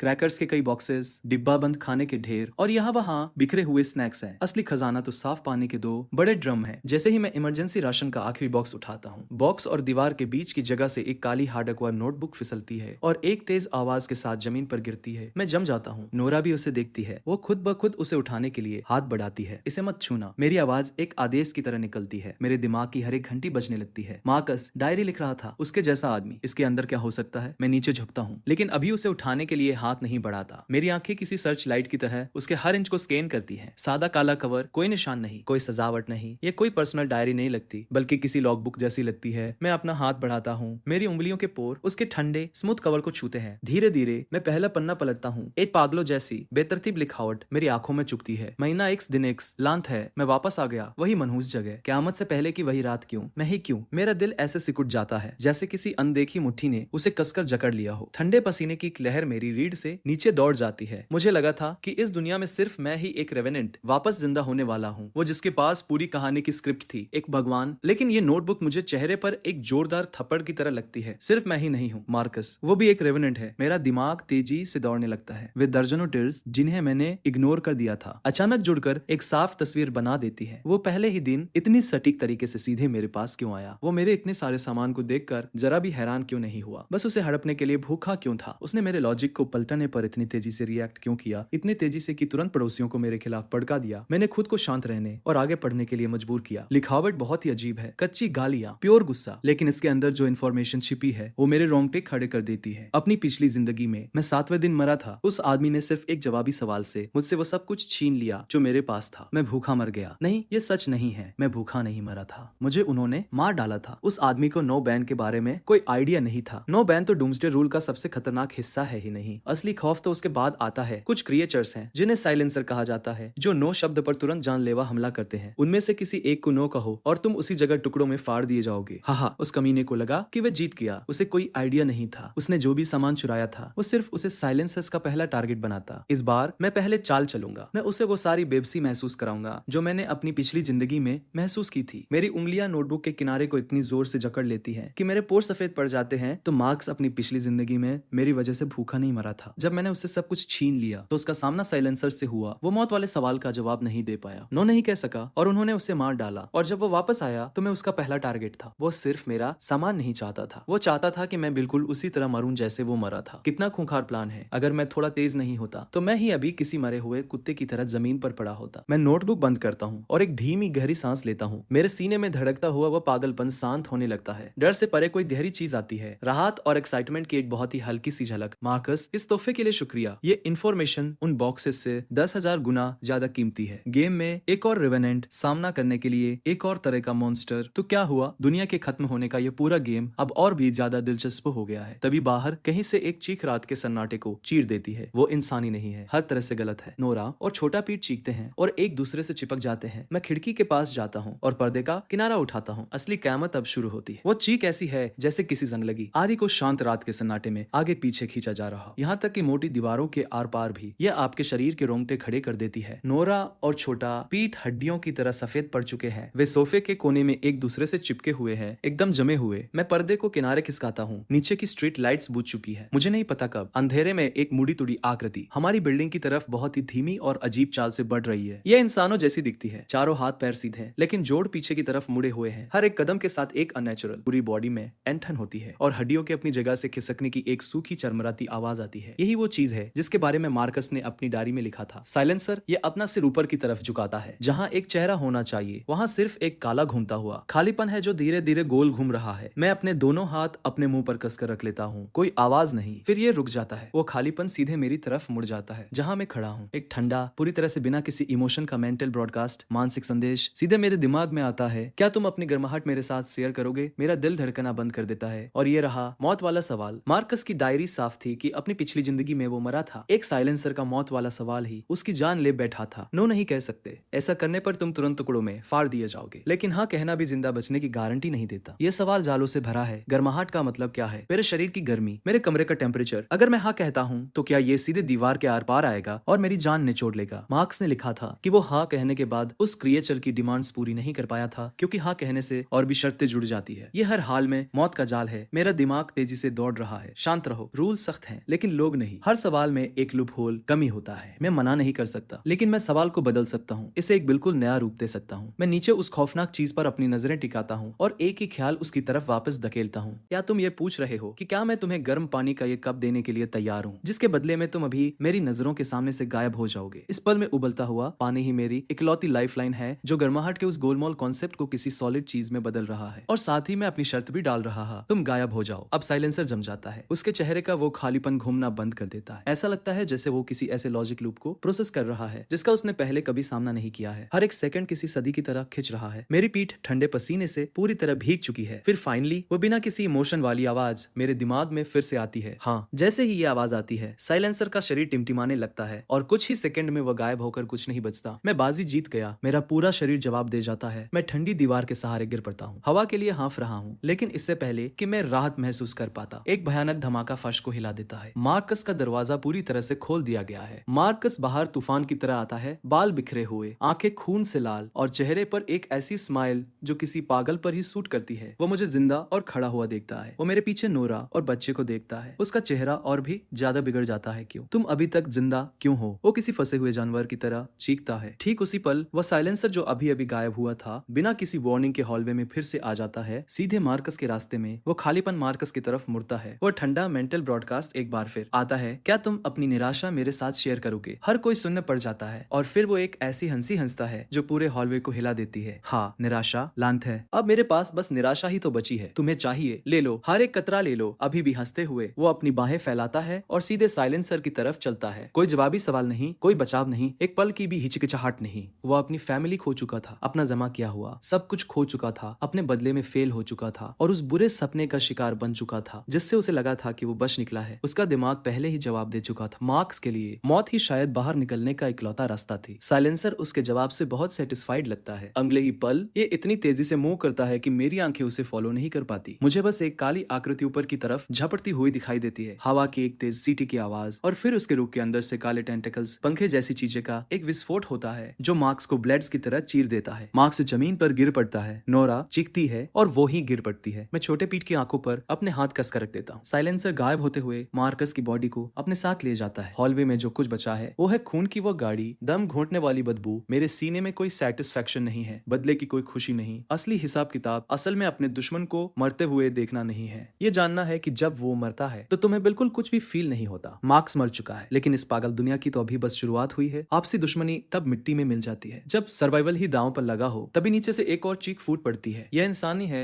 जिसके बाद एक कमजोर बूढ़ी आवाज आती है, मदद करो कोई, प्लीज मेरी मदद करो कोई। वो आवाज ये नीचे वाले पुराने वॉल्ट की है। मेरी पिछली जिंदगी में जब मैं भूख से लगभग मरने वाला था तो वो नीचे वाला पुराना वॉल्ट ही था जिसने चुपके से मेरे दरवाजे की दराज से आधा उबला हुआ बंद पाव खिसकाया था। मैं खिड़की की तरफ झपटता हूँ। एक और साइलेंसर ने पुराने वॉल्ट को नीचे क्यारी के पास फंसा लिया है। एक ठंडा मेंटल ब्रॉडकास्ट हवा में भरने लगता है और इस पल में मेरा खून पहले से कहीं ज्यादा उबलने लगता है। उसी पल मैं अपना फैसला करता हूँ, नोरा यही रुको, चाहे तुम्हें कुछ भी सुनाई दे वो दरवाजा मत खोलना। मैं टेबल पर रखी हाई कॉन्सेंट्रेशन तेज अल्कोहल की बोतल और विंडो प्रूफ लाइटर उठाता हूँ, दरवाजा झटके से खोलता हूँ और सीढ़ियों की तरफ भागता हूँ। मैं नीचे साइलेंसर पर चिल्लाता हूँ, ठीक उसी वक्त जब वो पुराने वॉल्ट की तरफ अपने टेंटिकल्स बढ़ाता है। ओ तुम नीचे बिना चेहरे वाली चीज, क्या तुम ये पूछ रहे हो कि क्या तुम उस सूखे हुए बूढ़े आदमी को छोड़ने के लिए तैयार हो, जिसके बदले में ऊपर से एक जवान और जिंदादिल इंसान सीधा तुम्हारे पास चल कर आएगा? नीचे की हवा जम जाती है। साइलेंसर हमला करने के बीच में ही रुक जाता है। आत्मा एक वो बिना चेहरे वाला खालीपन अंधेरी सीढ़ियों से होते हुए धीरे धीरे ऊपर की तरफ उड़ता है और मुझ पर अपनी नजरें टिका देता है। लॉजिक को पलटने का वो तरीका फिर से काम कर गया। एक मरते हुए बूढ़े आदमी के मुकाबले मेरे जैसी ताजा पुनर्जन्म वाली आत्मा एक बहुत बड़ी दावत है। मेरे दिमाग में एक लालची जमा देने वाला मेंटल ब्रॉडकास्ट तेजी से आता है। हाँ, वो पुराने वर्ल्ड को छोड़ता है और चारों हाथ पैरों पर एक खौफनाक स्पीड से मेरी तरफ आता है। भागो, मेरी फिक्र मत करो। नीचे से पुराने वॉल्ट की टूटी हुई चीख आती है। मेरे होठों के किनारे एक जंगली सी स्माइल में मुड़ जाते हैं। इन रूल से चलने वाली दुनिया में भागना सबसे बेकार काम है जो तुम कर सकते हो। बाहर निकलने का इकलौता रास्ता हमला करना है। मैं खुद को को दूसरे और तीसरे फ्लोर के बीच की लैंडिंग सीढ़ियों के बीच की जगह पर खड़ा कर लेता हूँ। संकरी तंग मारने के लिए एकदम सही जगह। जैसे ही उसकी आकृति मेरी नजरों के सामने कोना मुड़ती है, मैं हिचकिचाता नहीं हूँ। मैं अल्कोहल की खुली हुई बोतल को सीधे उस खालीपन के बीचों बीच पूरी ताकत से फेंकता हूँ। फिर मैं विंडोप्रूफ लाइटर जलाता हूँ। क्या तुम ये पूछ रहे हो कि क्या तुम अपने उस ठंडे शरीर को गर्माहट देने के लिए आग के इस जोशीले बपतिस्मे पवित्र स्नान को एक्सेप्ट करना चाहोगे? साइलेंसर अभी भी जोशीले और गर्माहट को प्रोसेस कर रहा है। इसके इंस्टिंक्ट्स इसे किसी ऐसी चीज को मना करने की इजाजत नहीं देंगे जो सुनने में इतनी पॉजिटिव लगती हो। एक ही पल में संकरी सीढ़ियों में नीली लपटें फूट पड़ती है। अल्कोहल उसकी स्किन चमड़ी पर फैल जाता है और किसी जलती हुई सड़ांध की तरह चिपक जाता है। साइलेंसर कान फाड़ देने वाली चीख निकालता है। ये आग नहीं है जो इसे खत्म कर रही है, ये लॉजिक का टकराव है। ये इस भयानक फिजिकल दर्द को गर्माहट के कॉन्सेप्ट विचार के साथ नहीं मिला सकता और इसका रूल कोर नियमों का केंद्र पिघलने लगता है। ये दीवारों से टकराता है, काले टेंटेकल्स पागलों की तरह इधर उधर छटपटाते हैं और सीढ़ियों की रेलिंग को टुकड़ों में तोड़ देते हैं। मैं फिर बोलता हूँ, क्या तुम्हें दर्द हो रहा है? तो क्या तुम अभी सांस लेना बंद करना चाहोगे और उस दर्द को पूरी तरह से खत्म होने दोगे? ये मौत का एक परफेक्ट जाल है। दर्द को खत्म करने के लिए, इसे सांस लेना बंद करने के लिए राजी होना ही होगा। साइलेंसर लपटों में बुरी तरह से तड़पता है। उसके दिमाग में हाँ शब्द पूरी तरह से बन भी नहीं पाता कि उसका शरीर किसी पंक्चर हुई गेंद की तरह पिचक जाता है। काले लिक्विड तरल के एक गड्ढे में गिर पड़ता है और आग में छनछनाते हुए जलकर खत्म हो जाता है। मैं दीवार के सहारे टिक जाता हूँ, हवा निगलता हूँ। मेरा दिल पसलियों से जोर जोर से टकरा रहा है। एक बार फिर जीत। पुराना वार्ड सीढ़ियों से लड़खड़ाता हुआ ऊपर आता है। अभी भी कांप रहा है। उसके चेहरे पर आंसू बह रहे हैं और वो घुटनों के बल बैठने ही वाला है। मैं उसे नीचे गिरने से पहले ही पकड़ लेता हूँ, लेकिन मेरी नजरें पहले ही उसके पास जाकर सीढ़ियों में ऊपर नीचे खुलते दरवाजों पर जा टिकी है। उस चोर ने पूरी बिल्डिंग को जगा दिया है। उन्होंने मुझे साइलेंसर को मारते हुए देखा, उन्होंने मुझे उस बूढ़े आदमी को बचाते हुए देखा और अब उन आंखों में सिर्फ डर नहीं है, वहाँ भूख है,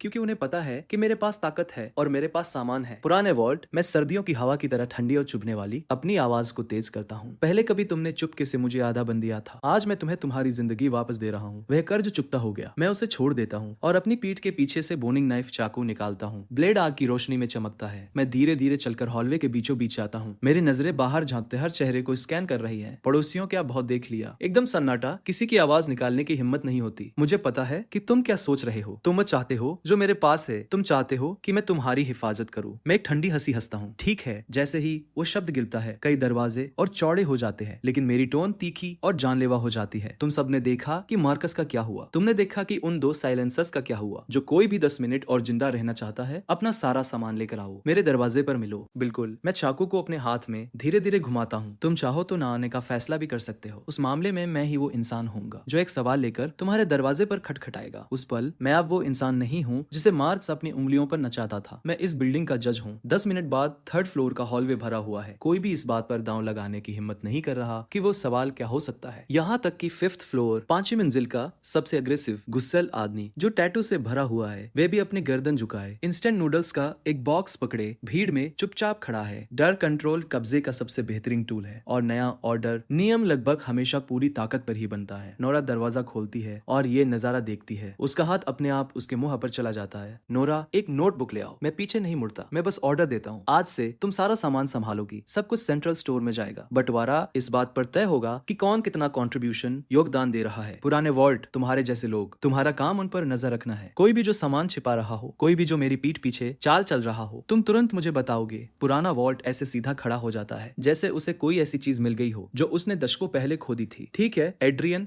मेरा वादा रहा। देखता हूँ कौन कोशिश करता है। भीड़ में से किसी ने अपने होंठ हिलाए। ऐसा लग रहा है जैसे वे ऑब्जेक्शन विरोध करने वाले हैं। मेरी एक नजर पड़ते ही वे तुरंत अपना सिर नीचे कर लेते हैं। मैं किसी ऐसे इंसान का बोझ नहीं उठाता जो किसी काम का ना हो। मैं अंदर से मिलने वाली धमकियों को बर्दाश्त नहीं करता। मैं इस भीड़ को देखता हूँ और अपने नए ऑर्डर का पहला सख्त रूल सामने रखता हूँ। इस कंपाउंड इमारत में मेरे सवाल ही कानून है। तुम्हें सिर्फ एक शब्द में जवाब देना है। हाँ, अब मुझे बताओ, क्या तुम जिंदा रहने के लिए अपनी वफादारी और अपनी जान मेरे कमांड आदेश के नीचे रखने के लिए तैयार हो? दर्जनों आवाजें उस संकरे हॉलवे में भर जाती हैं, उखड़ी हुई ऊपर नीचे, लेकिन निराशा की गहराइयों से एक साथ उठती हुई। हाँ, उस पल से एक आम सर्वाइवर, बचने वाले इंसान की पहचान मिट जाती है। उसकी जगह जो चीज लेती है वो कुछ नया है। इस बिल्डिंग का एब्सोल्यूट रूलर, पूरी तरह से राज करने वाला। अगले एक हफ्ते में मैं सीढ़ियों को मजबूत करने, नीचे की मंजिलों की हर खिड़की को सील करने और इस पुरानी रेजिडेंशियल बिल्डिंग को एक स्टील के किले में बदलने में उन्हें लीड करता हूँ। मैं उन्हें सिखाता हूँ कि साइलेंसर के मौत वाले सवालों से बचने के लिए लॉजिक का इस्तेमाल कैसे करना है। मैं उन्हें सिखाता हूँ कि रिसोर्सेज, सामान हासिल करने के लिए लीडिंग क्वेश्चंस, सही दिशा में ले जाने वाले सवालों का इस्तेमाल कैसे करना है। ग्रुप बड़ा होने लगता है, लोग एक साथ जुड़ने लगते हैं। एक बार जब कंपाउंड अपनी रिदम रफ्तार पकड़ लेता है तो मैं नाम को छोड़कर हर तरह से से उनका बिना किसी शक का रूलर बन जाता हूँ। नोरा मेरी चीफ एडमिनिस्ट्रेटर है जो इन्वेंट्री सामान और डिस्ट्रीब्यूशन बंटवारे को मैनेज करती है। पुराना वॉल्ट मेरी आंखें और कान है जो रोज हॉल में घूमता है, हर शिकायत और हर शक वाली हरकत पर नजर रखता है। लेकिन जैसे जैसे आप ज्यादा लोगों को इकट्ठा करते हैं चीजें उतनी ही मुश्किल होने लगती हैं। कोई न कोई ऐसा हमेशा होता है जिसे लगता है कि उसने रूल्स को क्रैक कर समझ लिया है और वो मेरे नुकसान पर इसे साबित करना चाहता है। आज का चैलेंजर चुनौती देने वाला आगे कदम बढ़ाता है। चश्मे वाला एक धीमी आवाज में बात करने वाला आदमी, उसका नाम लियोन है। जब वो कंपाउंड में शामिल हुआ था तो वो कुछ करने के लिए बहुत उतावला था। रेडियो इक्विपमेंट सामान के बारे में थोड़ा बहुत जानता था। हमारे ट्रांसमीटर को फिर से चालू कर दिया। इससे कुछ तो फायदा हुआ ही था। अब बस सप्लाई स्टेशन पर खड़ा है और नोरा को देखकर मुस्कुरा रहा है। मैं कंपाउंड के कुछ सामान के बदले में अपने पास मौजूद कुछ इन्फॉर्मेशन ट्रेड बदलना करना चाहूंगा। क्या ऐसा पॉसिबल होगा? नोरा मेरे सेट किए हुए प्रोटोकॉल को फॉलो करती है और स्टैंडर्ड तरीके से जवाब देती है। तो तुम्हारा मतलब है कि तुम अपने इन्फॉर्मेशन के बदले में हमारे स्टोर से बराबर वैल्यू कीमत का सामान ट्रेड करने के लिए तैयार हो? क्या ये सही है? यह मेरा पहला फायरवॉल बचाव है। एक्सचेंज लेन देन को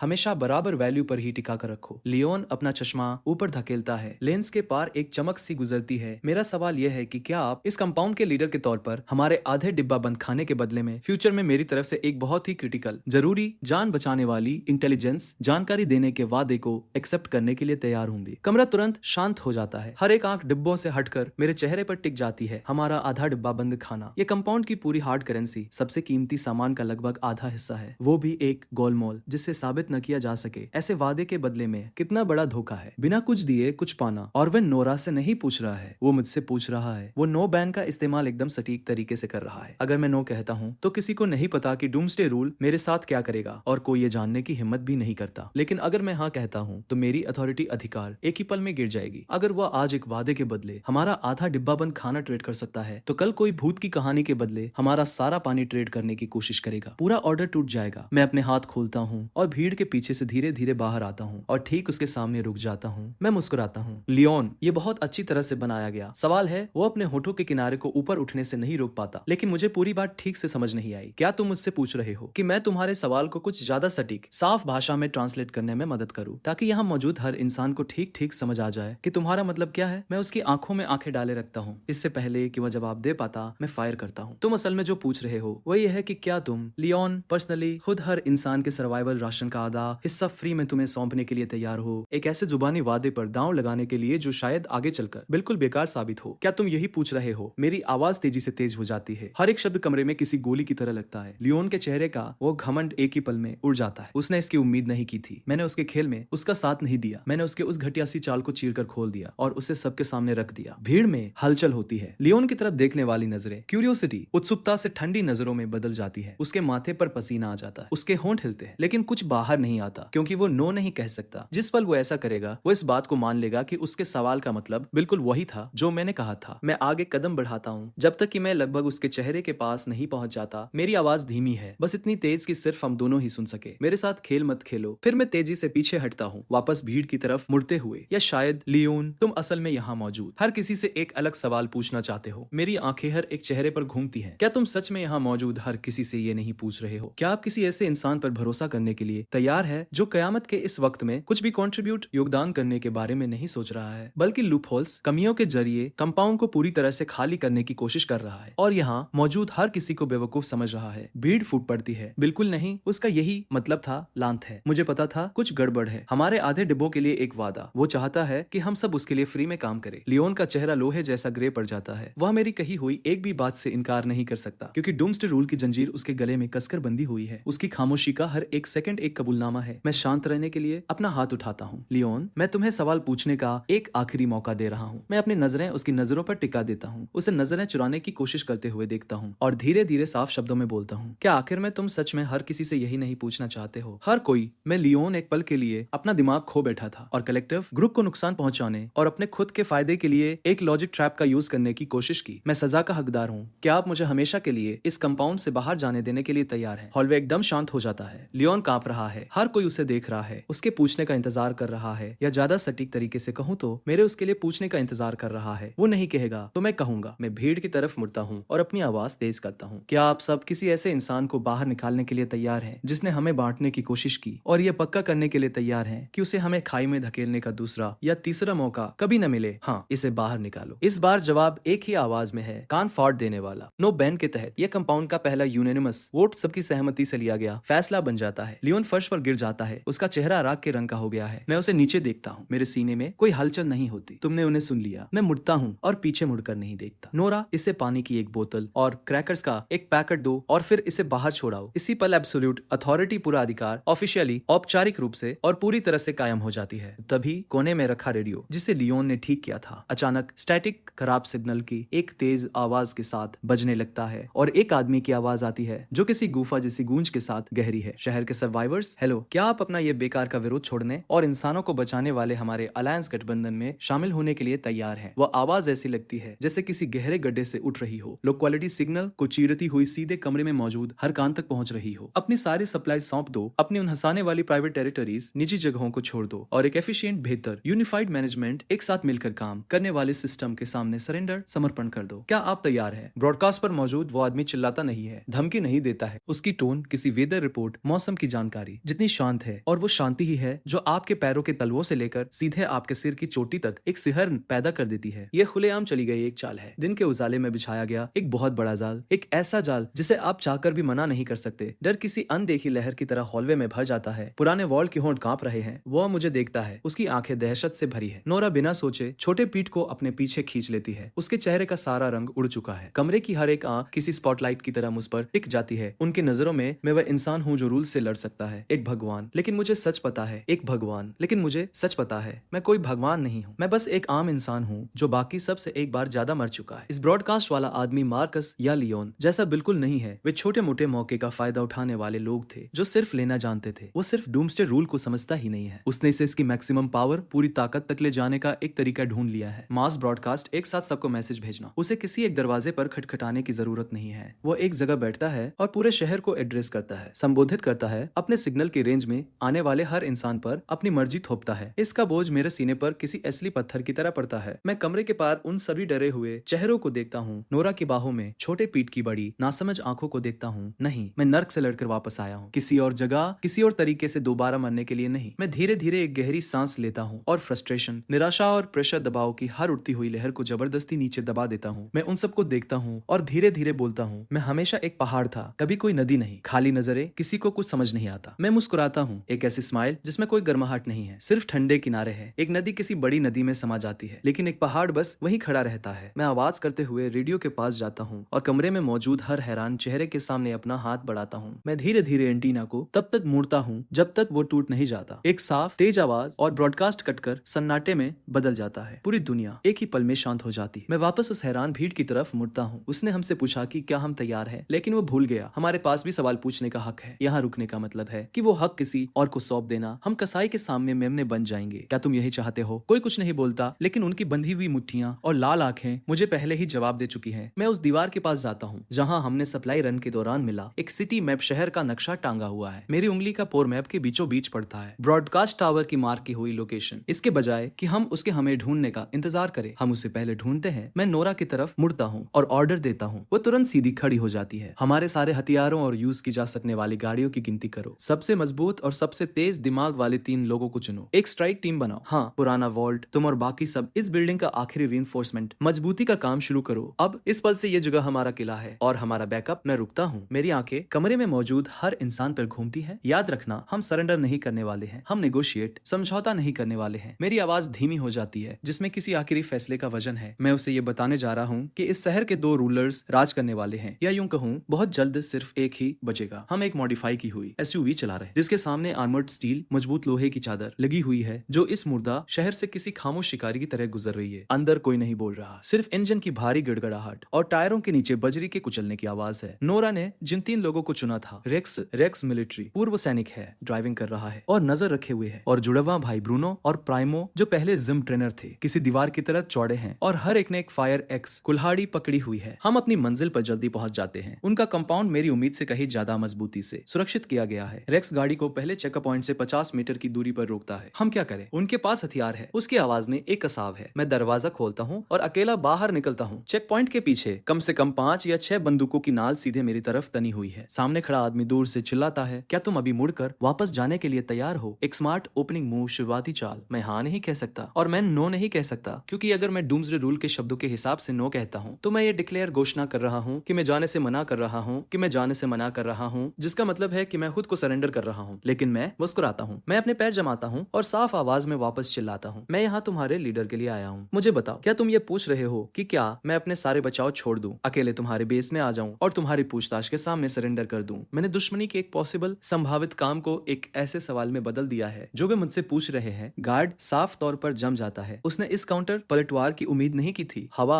कुछ सेकंड के लिए जम सी जाती है, फिर उसके साइड में रखे रेडियो से एक आवाज आती है जो खुश और बिना किसी जल्दबाजी के है। दिलचस्प है, उसे अंदर आने दो। चैनलिंग गेट धीरे धीरे खुलता है। मैं पीछे मुड़कर रेक्स और बाकी लोगों को देखता हूँ। एक शांत नजर जो कहती है शांत रहो। फिर अकेला अंदर जाता हूँ। मुझे ब्रॉडकास्ट टावर के अंदर ले जाया जाता है, जिसे एक बहुत बड़े लिविंग कॉम्प्लेक्स रहने की जगह में बदल दिया गया, जो हर दिशा में चलते हुए लोगों से भरा हुआ है। फिर भी एक अजीब सा सन्नाटा है, हर चेहरा एकदम खाली है। एक ऐसा ऑर्डर जो आपके अंदर तक एक सिहरन भेज देता है। सबसे ऊपर वाले फ्लोर पर मेन ब्रॉडकास्ट हॉल में मेरी मुलाकात फाइनली उनके लीडर से होती है। वो 40 के दशक के बीच का लगता है, सोने के फ्रेम वाला चश्मा, एक साफ सफेद शर्ट। वो क़यामत के किसी वॉरलॉर्ड लड़ाकू नेता जैसा कम और किसी यूनिवर्सिटी के प्रोफेसर जैसा ज्यादा लगता है। वो एक चौड़ी ब्रॉडक्स डेस्क के पीछे बैठा है और आराम से अपना चश्मा साफ कर रहा है। वेलकम, वो कहता है लेंस के पीछे से अपना सिर उठाते हुए। उसकी आंखें किसी बाज की तरह तेज हैं। वो मेहमान जो लॉजिक के साथ लड़ता है, और तुम ही वो इंसान होगे जिसे सवाल पूछना पसंद है। मैं उसके सामने वाली कुर्सी खींचता हूँ और बिना बुलाए बैठ जाता हूँ। वो मुस्कुराता है, ऐसा लगता है जैसे उसे कोई फर्क नहीं पड़ रहा है। क़यामत के वक्त में इंटेलिजेंस दिमाग ही ताकत है, क्या तुम ऐसा नहीं कहोगे? वो अपना चश्मा वापस पहनता है और थोड़ा आगे की तरफ झुकता है। उंगलियां डेस्क पर एक दूसरे में फंसी हुई है। तुम्हारे यहाँ आने ने मुझे सच में हैरान कर दिया। मुझे लगा था कि इस शहर में मैं ही अकेला ऐसा इंसान बचा हूँ जिसका दिमाग सच में साफ है। अगर तुम्हें पहले से ही मेरे वजूद के बारे में पता था तो उस ब्रॉडकास्ट का इस्तेमाल मुझे टटोलने के लिए क्यों किया? क्या ये थोड़ा बेमतलब नहीं लगता? मैं बिल्कुल भी हिचकिचाता नहीं हूँ। वो टटोलना नहीं था। वो अपना सिर हिलाता है, उसकी स्माइल और गहरी हो जाती है। वो एक डिक्लेरेशन घोषणा थी। मैं बस अपनी प्रेजेंस मौजूदगी का ऐलान कर रहा था और उन लोगों को रास्ते से हटा रहा था जो इतने बेवकूफ हैं कि रूल्स तक नहीं समझ सकते। उसका हर एक शब्द बिना छिपे घमंड और इंसानी जान के प्रति पूरी बेपरवाही से टपक रहा है। मेरा दिमाग तेजी से दौड़ने लगता है। यह आदमी मार्कस से 10,000 गुना ज्यादा खतरनाक है। मार्कस का लालच और क्रूरता उसके चेहरे पर साफ दिखती थी। इस आदमी की बुराई लॉजिक और इंटेलिजेंस बुद्धिमानी के आवरण में लिपटी हुई है जो शांति की परतों के नीचे छिपी है। उसे चीजें छीनने में मजा नहीं आता। उसे अपनी बौद्धिक शक्ति, दिमागी ताकत के दम पर हर चीज को कंट्रोल करने में मजा आता है। वो मुझे ध्यान से देखता है, फिर अपना पहला असली सवाल फेंकता है। चूंकि तुम अपनी मर्जी से मेरे पास आए हो तो मैं मानकर चलता हूँ कि तुम एक समझदार इंसान हो। तो क्या तुम सभी सर्वाइवर्स, बचने वालों के फ्यूचर के लिए अपनी इंटेलिजेंस समझ का कंट्रीब्यूशन, योगदान देने और हमारे साथ जुड़ने के लिए तैयार हो? ये सवाल नीचे खड़े गार्ड के सवाल से 100 गुना ज्यादा खूंखार है। उसने कहा था ये रोशनी की एक किरण जैसा लगता है, लेकिन अगर मैं इसका सही जवाब नहीं दे पाया तो इसका मतलब होगा कि मैंने चुपचाप अपने ऊपर उसके अधिकार को मान लिया है। मेरा दिमाग हर एक शब्द को चीर कर रख देता है। कंट्रीब्यूट, हमारे साथ जुड़ो। इनमें से हर एक शब्द एक ऐसी हायरार्की व्यवस्था की तरफ इशारा कर रहा है जहां मैं उससे नीचे हूं। उसे कोई पार्टनर, साथी नहीं चाहिए, उसे एक चालाक नौकर चाहिए। मैं उसकी आंखों में आंखें डालता हूं और मुस्कुराता हूं। प्रोफेसर, यह बहुत ही दिलचस्प सवाल है, लेकिन जवाब देने से पहले क्या मैं ये कंफर्म पक्का कर सकता हूं कि क्या तुम असल में ये पूछ रहे हो कि क्या तुम मेरी टीम के साथ बराबरी का सहयोग करने और एक ऐसा प्लान मिलकर बनाने के लिए तैयार हो जो हर इंसान के बुनियादी हकों की हिफाजत करे, बजाय इसके कि तुम सिर्फ अकेले मेरी वफादारी की कसम खाओ? मैंने कंट्रीब्यूट की जगह बराबरी का सहयोग और तुम्हारे साथ जुड़ने की जगह मिलकर बनाने का इस्तेमाल किया है। पहली बार प्रोफेसर की स्माइल जम जाती है। वो पूरे 10 सेकंड तक खामोशी से मुझे घूरता रहता है। उसकी आंखों की वो चमक धीरे धीरे एक ऐसे इंसान की सावधानी भरी थकान में बदल जाती है जिसका सामना फाइनली किसी टक्कर के इंसान से हुआ हो। तुम मेरी उम्मीद से कहीं ज्यादा तेज हो। वो बिना किसी वार्निंग के अपनी बात पलटता है। क्या तुम्हें यह जानने की क्यूरियोसिटी, उत्सुकता नहीं है कि मैं इतनी आसानी से इस तरह का सिस्टम कैसे बना पाया? मेरे जवाब का इंतजार किए बिना वो मुझे जवाब दे देता है, क्योंकि रूल्स को खुद अपग्रेड किया जा सकता है। जब कोई इंसान 100 से ज्यादा लोगों की इच्छा को कंट्रोल करने के लिए रूल्स का कामयाबी से इस्तेमाल करता है तो उसे एक रूल विश, नियम की इच्छा मिलती है। ये कुछ ऐसा है जो मैंने पहले कभी नहीं सुना। मेरी पहली विश ये थी, कोई भी जो मेरे खिलाफ बगावत का ख्याल भी लाता है उसे तुरंत सुइयां चुभने जैसा तेज दर्द महसूस होता है। और बस इसी तरह मेरा सिस्टम कायम हो गया। प्रोफेसर की आंखों में एक पागलपन भरी चमक है। मेरे दिमाग में एक सिहरन सी दौड़ जाती है। कोई हैरानी नहीं कि यहाँ हर कोई खाली खोल की तरह क्यों चलता है। वे बगावत करने से इनकार नहीं करते, वे खुद को इसके बारे में सोचने की इजाजत तक नहीं दे सकते। वो अब पीछे की तरफ झुकता है, वापस उसी पूरे कंट्रोल वाले पोस्चर मुद्रा में बैठ जाता है। क्या तुम्हें अभी भी लगता है कि तुम मुझसे बराबरी की बात करने के लायक हो? उसे लगता है कि इस खुलासे ने मुझे तोड़ दिया होगा, लेकिन मुझे अभी अभी उसकी कही गई हर बात में सबसे जानलेवा कमजोरी मिल गई है। मैं उसे अपनी ही जीनियस बुद्धिमानी पर उस घमंड भरी सेटिस्फेक्शन के साथ बैठे हुए देखता हूँ और अचानक मुझे ये लगभग मजेदार दयनीय लगता है। प्रोफेसर के एक्सप्रेशंस पूरी तरह बदल जाते हैं। मैं खड़ा होता हूँ, मैं उसकी तरफ नहीं देखता, इसके बजाय मैं हॉल के पार उसके लोगों की तरफ देखता हूँ जो मेरे सिर्फ एक शब्द से ही हलचल में आ गए हैं। मैं अपना हाथ उठाता हूँ और प्रोफेसर की तरफ इशारा करता हूँ, धीरे धीरे, जानबूझकर, जैसे मैं सबके सामने कोई फैसला सुना रहा हूँ। मेरी आवाज तेज नहीं है, लेकिन यह है सीने में किसी बिजली की तरह गूंजती है। प्रोफेसर, क्या तुम असल में अपने फॉलोवर्स, पीछे चलने वालों से यही नहीं पूछना चाहते? क्या आप एक आदमी के लालच के लिए बेगुनाह सर्वाइवर्स पर हमला करने और साइलेंसर्स जितने ही खूंखार जानवर बनने के लिए तैयार है? मेरा सवाल हॉल में किसी शांत पानी में गिरे बम की तरह गिरता है। पूरा कमरा उस असर से गूंज उठता है। हर एक आंख प्रोफेसर पर टिक जाती है। उन चेहरों का वो खालीपन गायब हो गया है जिसकी जगह डर, शक और बहुत पहले दबी हुई गुस्से की एक हल्की सी चिंगारी ने ले ली है। जानवर बनना, बेगुनाह सर्वाइवर्स पर हमला करना, ये शब्द उन सबके अंदर बचे हुए आखिरी इंसानी इंस्टिंक्ट प्रवृत्ति पर चोट करते हैं। प्रोफेसर का चेहरा लोहे जैसे ग्रे रंग से सफेद पड़ जाता है। वो अपनी कुर्सी से उठ खड़ा होता है। उसका सबसे कीमती फरमान, वो रूल जिस पर उसे इतना घमंड था, ऐसा लगता है जैसे उसने काम करना बंद कर दिया है, क्योंकि मेरे सवाल के लिए किसी हाँ या ना की जरूरत नहीं है। मैंने बस उनकी तरफ से पूछा है। वो सवाल जो उनके दिलों की गहराई में दबा हुआ था, वो हार गया। जिस पल मैंने वो सवाल पूछा, सब कुछ उसी वक्त खत्म हो गया था। बिल्कुल बकवास। प्रोफेसर फाइनली टूट जाता है। उसकी आवाज तीखी और टूटी हुई सी निकलती है। वो मेरी तरफ एक कामती हुई उंगली उठाता है। तुम उनके दिमाग के साथ खेल रहे हो। क्या तुम असल में सबसे ये नहीं पूछ रहे हो, क्या आप एक बाहरी इंसान पर भरोसा करने और उस स्टेबिलिटी, स्थिरता को तबाह करने देने के लिए तैयार है जिसे बनाने के लिए हमने इतनी मेहनत की है? उसकी आखिरी जवाबी चाल एक बार फिर मेरे और बाकी सबके बीच दरार पैदा करने के लिए बाहरी इंसान और अस्थिरता का इस्तेमाल करने की कोशिश। बहुत देर हो चुकी है। मैं उसके सवाल पर कोई ध्यान नहीं देता। मैं पूरे कमरे का सामना करता हूँ, शांत और जानबूझकर एक एक शब्द बोलता हूँ। मैं यहाँ किसी और के साम्राज्य में शामिल होने नहीं आया हूँ। मैं यहाँ हर भटकती हुई नदी को एक दिशा देने आया हूँ, एक ऐसी दिशा जो किसी बहुत बड़ी चीज की तरफ ले जाती है। मैं रुकता हूँ, उन डगमगाते हुए चेहरों की तरफ देखता हूँ। अब मैं तुम्हें एक ऐसा सवाल देने जा रहा हूँ जिसके लिए किसी जवाब की जरूरत नहीं है। क्या तुम मेरे साथ मिलकर एक ऐसा सिस्टम बनाने के लिए तैयार हो जो सच में सर्वाइवल, जिंदा रहने के लिए हो, न कि किसी एक इंसान के लालच के लिए? एक ऐसा सिस्टम जो साइलेंसर्स के खिलाफ खड़ा हो और हमें रात को इस डर के बिना सोने दे कि कल हमें भी जल्लाद बनने के लिए मजबूर किया जाएगा। जैसे ही मैं अपनी बात खत्म करता हूँ, भीड़ में एक न रुकने वाली हलचल और फुसफुसाहट शुरू हो जाती है। प्रोफेसर के इनर सर्कल, खास लोग, उसके दोनों तरफ खड़े हथियारों से लैस गार्ड्स एक दूसरे की तरफ देखने लगते हैं। उनके हथियारों पर उनकी पकड़ चुपचाप ढीली हो जाती है। पासा पूरी तरह पलट चुका है। प्रोफेसर अपने ही लोगों को अपना साथ छोड़ते हुए देखता है। उसके चेहरे का सारा रंग उड़ जाता है। वो वापस अपनी कुर्सी पर ऐसे गिर पड़ता है जैसे उसके शरीर की हर एक हड्डी पिघल गई हो। वो पूरी तरह से टूट चुका है। मैं उस पर एक और नजर नहीं डालता। मैं मुड़ता हूँ और सीढ़ियों से नीचे चला जाता हूँ और किसी से कहकर नोरा और पुराने वॉल्ट को ऊपर बुलवाता हूँ। उनके आते ही मैं चीजों को ऑर्गेनाइज, व्यवस्थित करना शुरू कर देता हूँ। सप्लाईज और लोगों का कंट्रोल अपने हाथ में ले लेता हूँ। सब कुछ एकदम परफेक्ट ऑर्डर में चलता है, जैसे हम हमेशा से ही इसी जगह से ताल्लुक रखते हो। ये सब मेरी उम्मीद से कहीं ज्यादा आसानी से हो जाता है। मैं फर्श से छत तक वाली खिड़की के पास जाता हूँ और नीचे प्लाजा मैदान को देखता हूँ। मेरे लोग और प्रोफेसर के पुराने फॉलोअर्स सावधानी से एक दूसरे की तरफ हाथ बढ़ा रहे हैं, एक साथ मिलना शुरू कर रहे हैं। एक नया और कहीं ज्यादा बड़ा सर्वाइवर कंपाउंड मेरे पैरों के नीचे आकार ले रहा है। आज से मैं सिर्फ जिंदा रहने के लिए अकेला लड़ने वाला कोई इंसान नहीं हूँ। मैं एक लीडर बन चुका हूँ। तभी बिना किसी वार्निंग के एक ठंडी मैकेनिकल मशीनी आवाज मेरे दिमाग में गूंज उठती है, जानी पहचानी और खौफनाक। रूकी नए खिलाड़ी की शील्ड खत्म हो गई है। डूम्सडे रूल अपडेट हो रहा है।